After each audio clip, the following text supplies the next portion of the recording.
Way fam, and welcome back to Istanbul, Turkey. I'm Josh. And I'm Ashley. Welcome to the Way. If you haven't already, be sure to subscribe, definitely give us a like, and hit that bell so that you can follow more of our adventures. Today we are going to be continuing our series of all the things you need to know if you're a first-time visitor to Istanbul, wrapped up in a nicer title. I don't know what to call that. But if this is your first time to Istanbul. There you go. We're going to be sharing today what we think are some of the best neighborhoods or areas to stay in for your first time. And then also, like, if you're going to stay here a little longer. On Instagram, I've had so many people asking us, or even in our videos in the comments, you've been asking where the best places to stay in Istanbul. And Josh and I have been here at least 5 times, I think. And every time we stayed in multiple places, so we've been able to have experiences of a bunch of different neighborhoods and what we like most and what we would suggest to you guys where to stay if you are visiting the city of Istanbul. So we definitely have a few places that we prefer, but it may not be the best for everyone. So we're going to give you a few different options and explain why we think that area is good, you know, depending on your taste or your style. Yeah, so the first area and the most popular area for tourists when visiting Istanbul is probably around the Sultan Ahmed area. This area, you're going to find most of the really touristic activities, such as Sultan Ahmed Palace. Yeah, the Blue Mosque, the palace as well. Topkapı Palace. And then we also have the Hagia Sophia. And then the Grand Bazaar is all in this small area around, like, just really close to the Sultan Ahmed area. Now, something to keep in mind is that Istanbul is a bunch of hills. It's just anything near the water is going to be below all the hills that are everywhere, which gives amazing views. But when you're picking a place to stay, just keep in mind, if you don't like walking up hills, definitely make sure that there is a great transportation source, like a metro or a close tram, to where you're staying. And that area does in fact have a tram nearby, so you can easily take the tram to a metro stop or down like near Eminönü area where you can catch ferries and that sort of thing. We also have a video on the public transportation system in Istanbul, so make sure to check that out if you want to learn about the public transportation. It's very easy. Yeah, but with all that said, our suggestion is that if you are coming to Istanbul for only 1 or 2 days, this is probably one of the better areas for you to stay because it's very accessible to all the touristic things if that's what you're interested in. Although, we've stayed there and it is not our favorite place to stay. It's touristy. Yeah, it is. But if you don't have a lot of time and you need to get from place to place quickly, this is definitely the place to stay. But I wouldn't stay there if you're staying a longer period of time that allows you to stay in more local areas. So if you are coming to Istanbul for more than 2 days, 3 days or more, we have a couple different suggestions, and we would definitely recommend you come to Istanbul for more than 2 days. Absolutely. It is one of our favorite cities in the entire world. We've stayed here for months on end. I can't even calculate exactly how long we've been here, but we love it. We keep coming back to this place because it's just so nice. Yeah, so the second area that we would suggest, and that would be a part of the touristic, it's really easy to get to those areas, is called Taksim, or there is a neighborhood. Beyoğlu. I would say stay as close as possible to the Taksim metro as you can, not the Shoshone metro. The Shoshone metro is down at the bottom of the hill. Yeah, like kind of midway on the hill, and that is a really steep hill. So I would definitely say, even if you get off at the Taksim, you'll be going uphill to get to all the shopping areas. But this is where you're going to find a large shopping street with a really nice a tram that goes down it. A lot of really fun and great places to eat. And you're relatively close to some of the other tourist attractions like Galata Tower. Galata Tower is really close, and also Galata is a neighborhood that we suggest staying. It's very close to the Taksim area.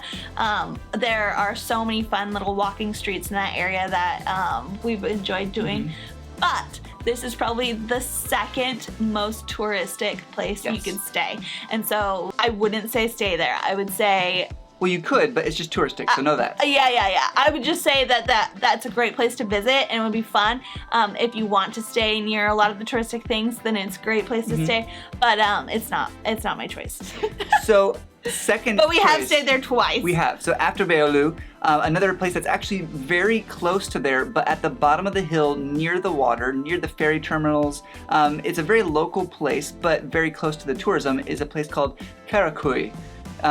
Don't be confused. We have another name coming later that's similar to that, but Karaköy is a place that we'd recommend. It has cool cafes, cool bars. It even has this local place that has, what's it called? When they do the honey with the pistachios.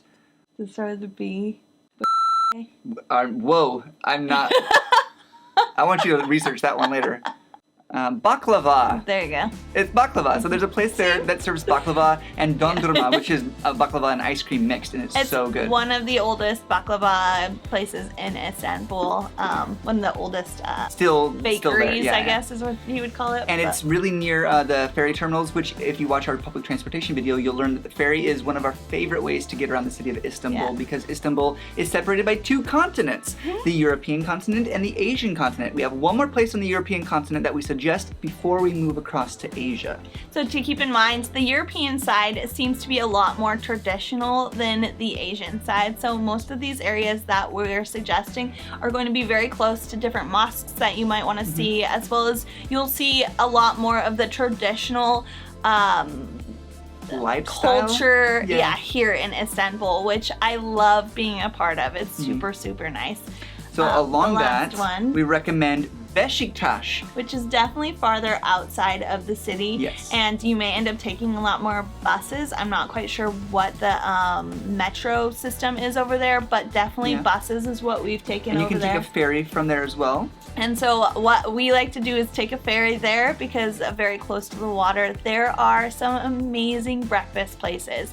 I feel like Beşiktaş is one of the best places in Istanbul that we've found to go for breakfast. So some places in the morning time, there's nobody around until like 10, 11, maybe even noon. But Beşiktaş in the morning time, it is busy, and it is such a fun place to wake up early and go enjoy a good breakfast. Plus, they have one of the largest football stadiums in all of Istanbul. And if you come to Istanbul and you stay long enough, you'll know that football is very, very close and near to many Turks. They're very excited. There's several teams within Istanbul itself that are big rivals. So that's a nice place if you find football interesting. It's a great place to kind of get into the spirit of it. Now we move across to Asia, or the Asian continent, the Asian half of Turkey, here in Istanbul. One of the recommended neighborhoods that we have is an area called Üsküdar, which is directly across the water from Beşiktaş. So super easy if you're staying in Beşiktaş to take a ferry across, as well as the other way around if you're staying in Üsküdar.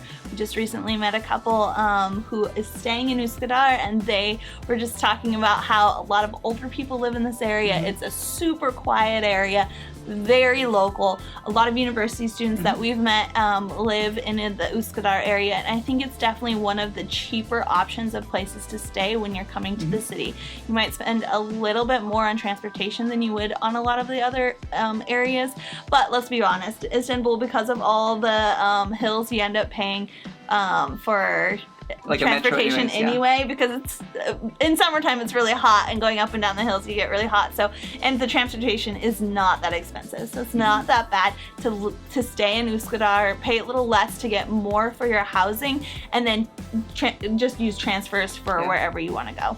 And lastly, our favorite area that we have found in Istanbul is on the Asian side, and it's near cafes, bars, it's near a football stadium, it's near a college area, it's also near where a lot of families live, it's also near where a lot of older people live. Water, it's parks. Not near tourism. If you stayed this long in this video, we're giving you the secret spot to stay. Don't tell anyone else. The best location. This is our favorite. It is the Kadıköy and Moda area. Yeah, I think that so many of the locals that we've spoken to, they also love this area because it is full of walking streets, where you can walk freely without worrying about cars, as well as a ton of restaurants, from really, really cheap to very, very expensive, cafes literally on every street, every corner. There are so many cafes here. I don't know that in a year, if we tried one every day, we could do them all. But this area is so local, hardly see tourists really. The closer you get to the water, the more tourists you see. So if you just stay like a 5 or 10 minute walk from the ferry terminal, then you won't see too many tourists really at all. And one of the best things I think is that because it's a walking area, you should know that while it is on the hill, it's not a very steep hill. It's a very gradual hill. So if you come from the ferry and you walk up to your Airbnb or something, you won't be completely winded and sweaty by the time you get there. But, you know, if you are, feel free to just stop at any point and get some tea or whatever for $1.50. Refreshment. Yeah. It's so fun. It is. It's literally our favorite place. In the last 3 times we've stayed here, we've stayed in the Katakoi area. The closer that you are to the water, the better options of transportation to go from place to place. There is a metro down by the water that goes to the Marmarai where you can get across, or you can just take a ferry easily. But if you do stay a little farther inland from Katakoi, you're mostly going to end up taking buses, which isn't that difficult to figure out, but I would highly suggest staying as close to the water as you can because it's just so fun to be able to walk everywhere and enjoy rooftop bars. Yeah, enjoy the water atmosphere, and you have a view of the European side, and so when the sun goes down, all of the mosques are like backlit, and it's just it's just the best place. So highly recommend. If you're staying more than 3 days, the best option in our opinion is to stay in the Katakoi and Moda area. But we have given you other suggestions if you can't find a place that's affordable, or there are other reasons why you want to stay in the other areas. But we wanted to give you a lot of options and hope that this video is super helpful for those of you who have never visited this city. So I hope these tips were helpful. Wayfam, I hope we encouraged you to get out there and travel today. Come to Istanbul. We highly recommend it. And we'll see you in the next video. Güle güle.